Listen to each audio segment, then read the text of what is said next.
Assalamualaikum warahmatullahi wabarakatuh.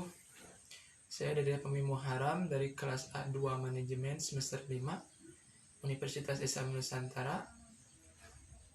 Di sini saya akan menjawab soal UTS dari mata kuliah Manajemen Sumber Daya Manusia 1.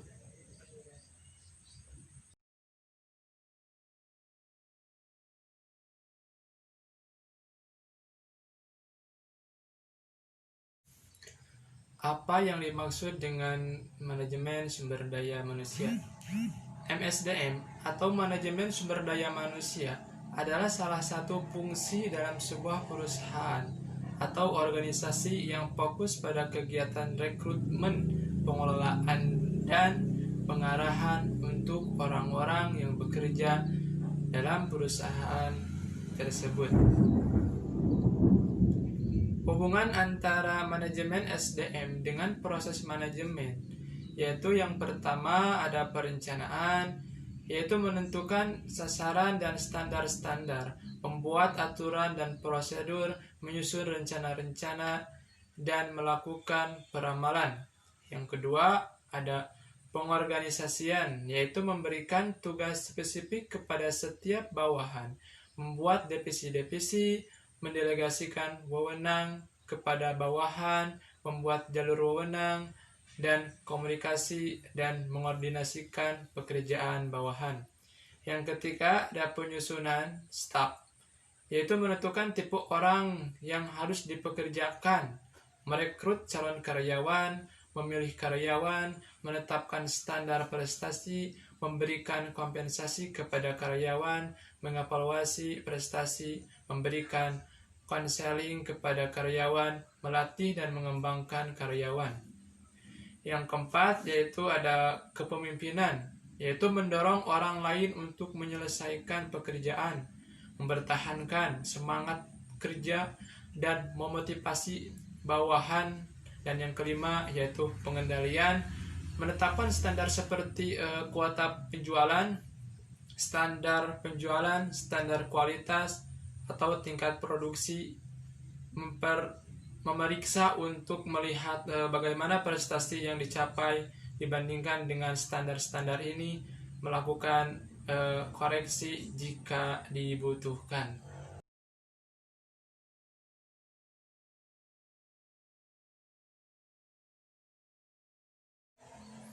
Berikan contoh bagaimana konsep dan teknik manajemen SDM dapat dimanfaatkan oleh semua manajer, yaitu melakukan analisis pekerjaan, menentukan pekerjaan setiap karyawan, merencanakan kebutuhan tenaga kerja, dan merekrut calon karyawan, memilih calon karyawan, mengorientasikan dan melatih karyawan-karyawan baru, mengatur upah dan gaji, atau memberikan kompensasi kepada karyawan, memberi insentif dan keuntungan, berkomunikasi, mewawancarai, memberikan konseling, dan memberikan disiplin, melatih dan mengembangkan para manajer, membangun komitmen karyawan.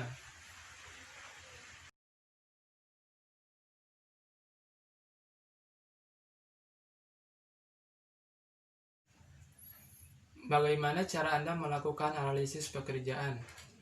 Yaitu yang pertama, menentukan pengguna hasil informasi analisis pekerjaan.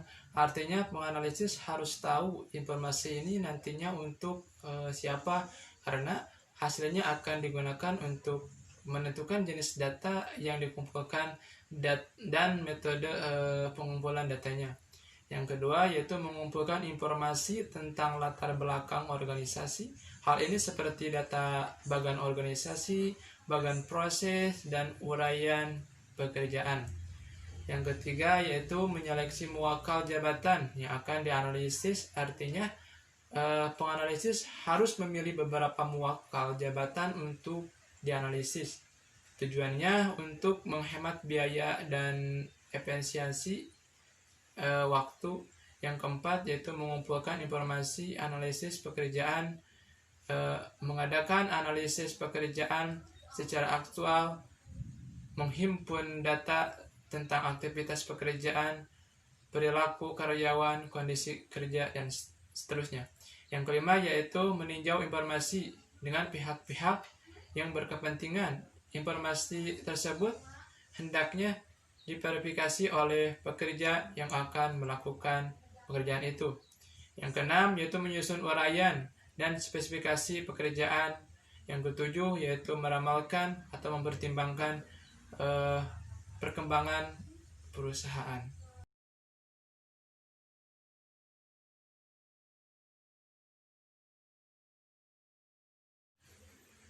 Menurut saya tidak.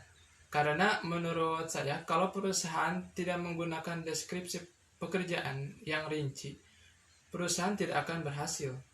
Deskripsi pekerjaan sangat penting karena deskripsi pekerjaan adalah pernyataan tertulis tentang apa yang sebenarnya dilakukan oleh pekerja, bagaimana orang itu melakukannya, dan bagaimana kondisi kerjanya.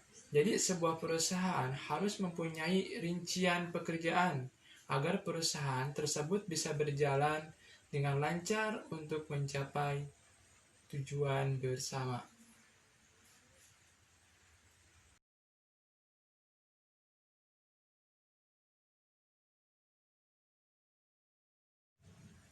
Proses pelaksanaan rekrutmen dan seleksi biasanya terdiri dari beberapa langkah atau tahapan.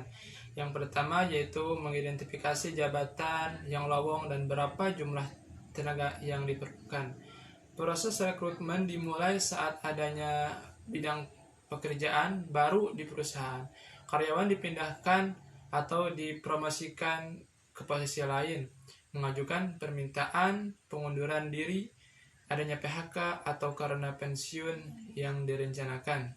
Yang kedua yaitu mencari informasi jabatan melalui analisis jabatan untuk memperoleh uraian jabatan dan spesifikasi sebagai landasan dalam membuat persyaratan jabatan. Persyaratan jabatan harus dibuat secara hati-hati dan sejelas mungkin agar dalam penerapannya nanti tidak ditemui kekeliruan yang mengganggu proses selanjutnya. Yang ketiga yaitu jika persyaratan jabatan telah tersusun, maka langkah berikutnya adalah menentukan di mana kandidat yang tepat harus dicari. Dua alternatif untuk mencari kandidat yakni dari dalam perusahaan atau dari luar perusahaan. Jika diambil dari dalam, apabila kebutuhan staf untuk masa yang akan datang telah direncanakan, maka perlu juga diketahui siapa kira-kira karyawan yang ada saat ini yang dapat dipindahkan atau dipromosikan.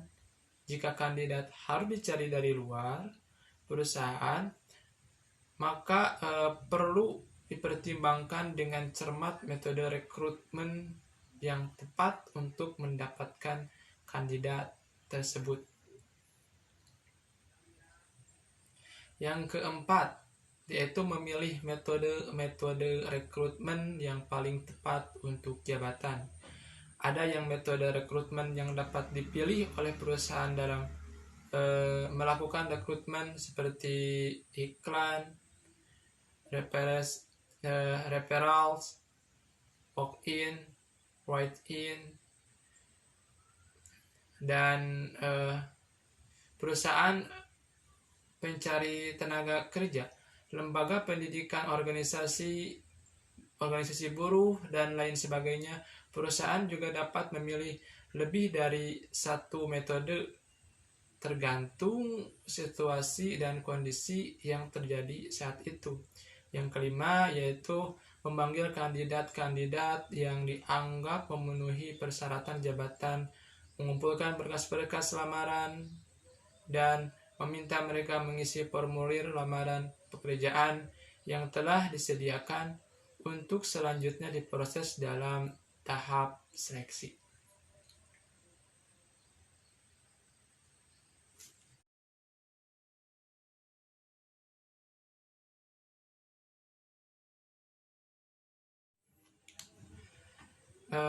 yaitu menyaring atau menyeleksi kandidat. Prosedur seleksi perlu dilakukan jika yang pertama, pelaksanaan tugas pada jabatan yang akan diisi memerlukan ciri-ciri fisik dan psikis tertentu yang tidak dimiliki oleh setiap orang. Yang kedua, ada lebih banyak kandidat yang tersedia dibandingkan jumlah jabatan yang akan diisi. Ada banyak teknik atau metode seleksi yang dapat digunakan oleh perusahaan. Hal terpenting untuk diperhatikan adalah bahwa masing-masing teknik seleksi mengukur karakteristik tertentu sehingga akan memberi informasi yang berbeda-beda mengenai kandidat. Pemilihan suatu teknik atau metode sebagai predikator dalam prosedur seleksi sangat tergantung pada ciri-ciri pekerjaan, validasi dan reliabilitas metode, persentase calon yang terseleksi, dan biasanya penggunaan teknik tersebut. Beberapa teknik seleksi yang sering digunakan adalah formulir lamaran, data biografi, referensi dan rekomendasi, wawancara, tes kemampuan dan kepribadian, tes fisik atau psikologis, tes simulasi pekerjaan, dan asesmen center.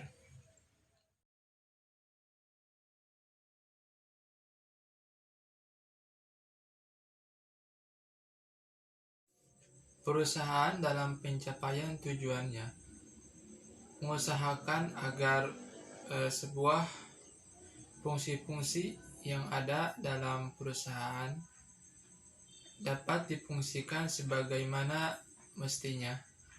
Fungsi tersebut merupakan bagian yang saling berkaitan antara satu dengan lainnya yang membentuk suatu kesatuan, di mana setiap fungsi akan berpengaruh pada sistem kerja seluruh fungsi sebagai satu kesatuan.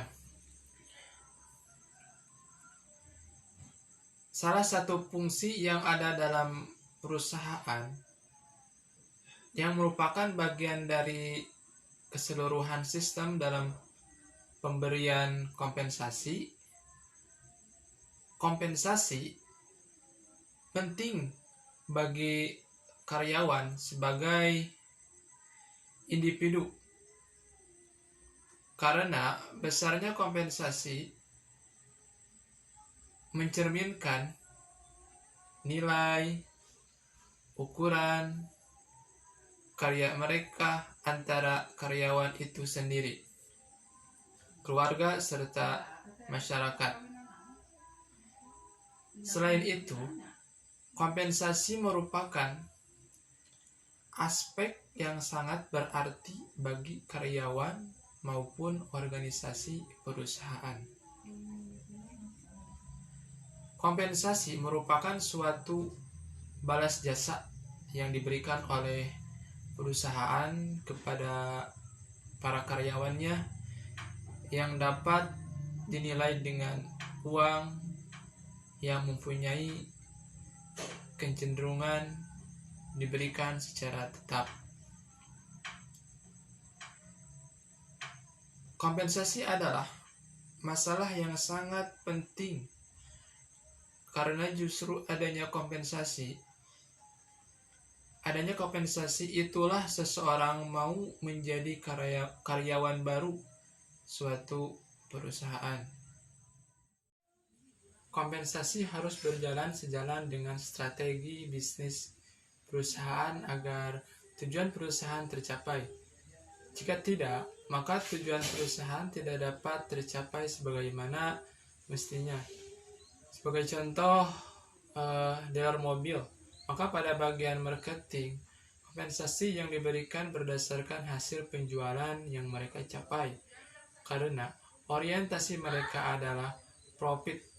Jika karyawan diberikan kompensasi secara merata, maka penjualan pasti tidak akan maksimal. Cukup sekian jawaban dari saya. Assalamualaikum warahmatullahi wabarakatuh.